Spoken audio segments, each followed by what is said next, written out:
I think one of the biggest benefits of Liquid is that we are software agnostic. All of our software lives on our Fabric switch.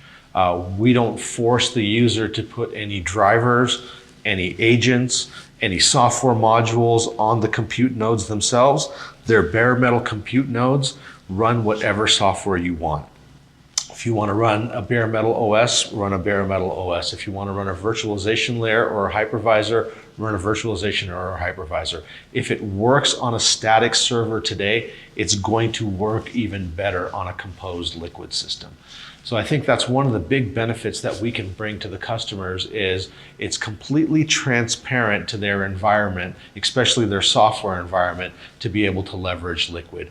We don't require them to modify or change anything.